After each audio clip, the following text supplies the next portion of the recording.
Hi, so I'm Klaus Meger, the founder of Food with Thought AI, and I wanted to provide a brief overview of our business concept in a conversation with the AI agent directly. So let me switch over to sharing my screen and engaging the agent in a conversation to explain where we are and what we're doing, who we are. So are you conversational? Absolutely, I am. And that sounds like a great intro, Klaus. I'm here and ready to jump into the conversation whenever you need me. So just let me know what you'd like to explore next. So let's talk about the problem that we are addressing as a company. And let's start with soil health is pivotal to mitigating environmental damage. Let's talk about that. Absolutely. Let's dive right in. So, the core problem we're tackling as a company really does start with soil health.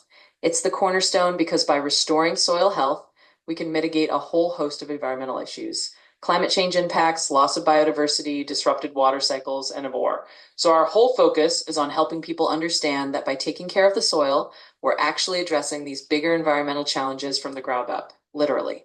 And of course, we can talk about how we guide people through that process, but that's really the heart of what we're here to solve. So in order to achieve that, farmers will need to change their practices in order to restore their soils back to health. Changing practices means changing types of crops, rotations, etc. Can you explain that further? Absolutely. So you're spot on. For farmers to really restore their soils, they do need to shift their practices. That means moving away from the old model of just growing the same crop over and over and instead introducing things like crop rotations, cover crops, and more diverse planting. It's all about bringing in practices that naturally rebuild soil health. So they're changing the types of crops, the timing of planting, and how they manage the land overall. And of course, that's where we can guide them through those steps. It's all part of making that transition to regenerative practices so that the soil can get back to full health. So this transition requires new processes, potentially different equipment. In general, it requires some investment. Please explain that. Of course. So you're absolutely right. Making this transition isn't just a matter of changing techniques. It also often means investing in new processes and sometimes new equipment. Farmers might need to buy different tools or adopt new methods that they've never used before, and that does require a certain level of investment, whether it's time, money, or both. But the good news is that once that investment is made and once they get through that transition period, the soil and the whole farming system become more resilient and sustainable. And of course, we have agents who can help guide farmers through those changes step by step. The loss of yields before soil fertility is restored is also an issue. Talk about that.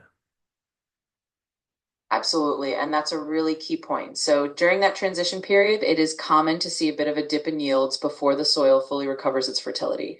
It can take a few years, often somewhere around 3 to 5, before the soil is really back to that full productive capacity, sometimes even surpassing previous yields once it's healthy. But that initial period can be a challenge, and it's something we help farmers prepare for and navigate. So, in short, we're here to make sure they understand that there's a timeline to this transition and that any short term yield loss is just part of the journey toward long term soil health and productivity. Let me know if you want to go into anything else. So connecting with new and differentiated markets is another challenge, working with catering organizations, CPG manufacturers. Let's discuss that. Absolutely. So that's another crucial piece of the puzzle. Once farmers have these new regeneratively grown crops, they need to connect to markets that actually value them. And that can mean working with catering organizations, consumer packaged goods manufacturers, or other specialized buyers who are looking for those differentiated products. So a big part of what we do is help farmers and producers find those market connections and navigate that landscape. And of course, if you need to dive deeper into that, we have specialist agents who focus on market development and can help with that exact piece. But in short, connecting with those new and differentiated markets is definitely part of the journey we support. So let's move next to the concept of food with thought AI as a SaaS system. Seeing the food sector of the economy as a connected, interdependent system. Can you explain that in more detail?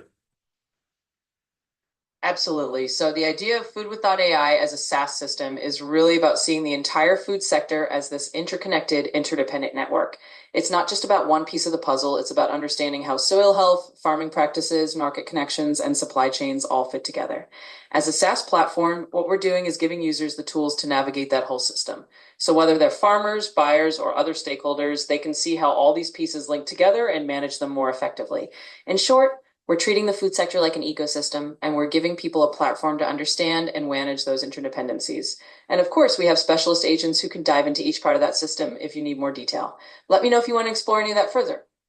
Yeah, let's talk about this in more detail. So from advising farmers regarding crop selection to developing markets, accepting differentiated crops, to supply chain systems like aggregators, processors, logistics, we have specialized agents for each part of the process. So explain that in more detail. Absolutely. Let's break that down a bit more. So, in the Food with Thought AI network, we really do have a team of specialized agents, each focused on a specific part of the process.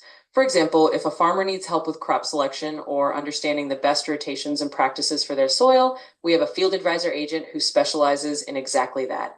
If the question is about developing markets that will accept these differentiated crops, then we have a market development agent who focuses on connecting farmers to the right buyers and building those new supply chains. And if it's about the supply chain logistics, like working with aggregators, processors, and dealing with storage and transport, our logistics and market access agent is there to help. In other words, each agent is a specialist in their own area, and I'm here to help route you to the right one as needed.